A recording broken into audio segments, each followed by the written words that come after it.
What's up guys, Egor back again with another video. So today we're going to be discussing the topic of breakfast, the first meal of the day and arguably one of the most important. I'm going to be giving you guys a bunch of different healthy options to choose from, so hopefully by the end of this video you'll have a clear understanding of what you should be eating for breakfast and what foods will help fuel your body for the day ahead. So guys, upon waking up, the first thing we need to make sure we do before we start consuming any food at all is to hydrate. You've obviously just slept like 8 hours without consuming any liquids at all, and our body's like 70% water or something like that, so obviously you're going to be very dehydrated. So make sure you replenish those liquids, and this will help prep your body for the rest of the day. So guys, the first breakfast option on our list is the simple smoothie / protein shake. I absolutely love this breakfast just because it's so convenient, very easy to prepare, and it's very customizable. If you want a low-calorie version, you can simply just mix in water or milk with protein powder and some low-calorie ingredients. But if you want to beef it up, you can add stuff like oats, bananas, peanut butter, stuff that'll help you get the calories up. And one thing I want to mention about this breakfast is you really want to focus on using real ingredients as opposed to filling your shake with a bunch of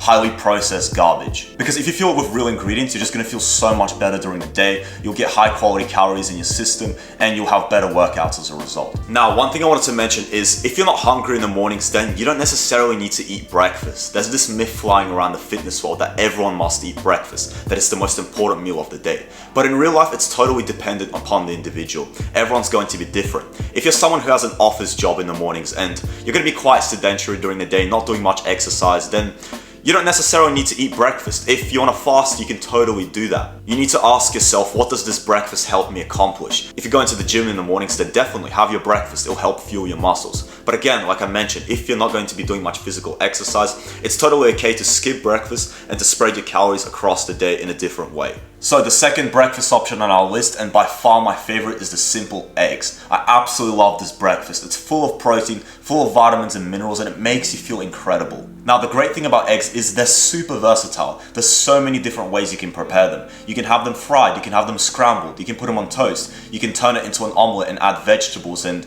bacon. You can start to increase the calories by adding, other things to it. So there's just so many different ways to prepare them, which is why I think it's a great option for most people. I'll usually have around 3 to 4 eggs. I find that works best for me, and I'll usually drizzle with some olive oil just to bump up the calories a bit, and then I'll chuck them on a piece of toast, and that's a great breakfast, makes me feel incredible, and gives me great energy throughout the day. So guys, if you're someone who's going to be fasting in the morning, then that's totally fine, but I have a few words of advice. Firstly, if you're trying to gain weight, then you need to realize that by fasting, you're reducing the amount of space you have throughout your day to actually consume calories. So if you're not gaining weight, not making progress, then get rid of your fast or reduce it, so then you actually have more time throughout the day to get your calories in. Secondly, if you train in the morning, then it's important to consider how fasting actually impacts your workouts. If you feel low energy, not making much progress in your lifts, not gaining any muscle and strength, then maybe you should consider having a pre-workout meal just because it's going to fuel you. I also recommend having a meal the night before that's high in protein and complex carbs because this will help restore your glycogen levels so you can be more energetic during your workout. So the next breakfast option on our list, if you want to change things up a bit, is the simple tuna bagel. Now, ironically, I don't actually have any bagels in my house right now, so here I'm using just a piece of bread,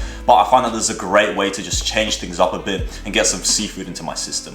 Tuna is very high in omega-3, so obviously having it 1 to 2 times a week is a really great way to just get this vitamin into your body. If you don't like tuna, you can obviously replace it with something like sardines or smoked salmon. That'll make it very tasty. And if you want to bump up the calories, you can also, spread some cream cheese on your bagel, add some olive oil, and you can even mix in the tuna with something like mayo, corn, add some paprika into it, and this will just give it a nice, kick. Now, if you're not into seafood, then this is definitely not the breakfast option for you. But even for the normal person, you don't want to have it every single day just because tuna is very high in mercury. So to avoid mercury poisoning, I'll have it like maybe a few times a week, and that does the trick. And for the next option, we've got the trusty bowl of porridge / oats. I like to buy these sachets and add them in just because they're so convenient, very quick, and they taste quite nice. And I find that this is a great breakfast if you're going to be working out in the morning, so because it is complex carbs, so it gives you a lot of energy for your workouts. The only problem with this breakfast is it's not the highest in protein content, so to bump up the protein, I suggest adding some protein powder or some other ingredients just because,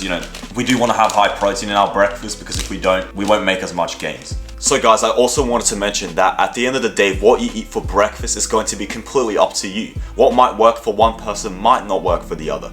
Some people love their oats in the morning, whereas other people, they feel kind of bloated, they feel a bit sick. So you need to stop copying other people and experiment with a bunch of different options. Select the ones that work for you and start sticking to them. This is how you'll get the most benefits. Because if you select a breakfast that's out of reach for you, it's too expensive, it takes too long to prepare, it'll become a hassle and you won't be consistent. So this is an amazing tip and I hope you implement it in your life. But I'm going to end the video off here. I really hope you guys enjoyed. As usual, be sure to go follow me on my Instagram, send me a message. I'll be responding to every single person. And also make sure to like the video and subscribe. And I'll see you guys in the next video. Bye bye.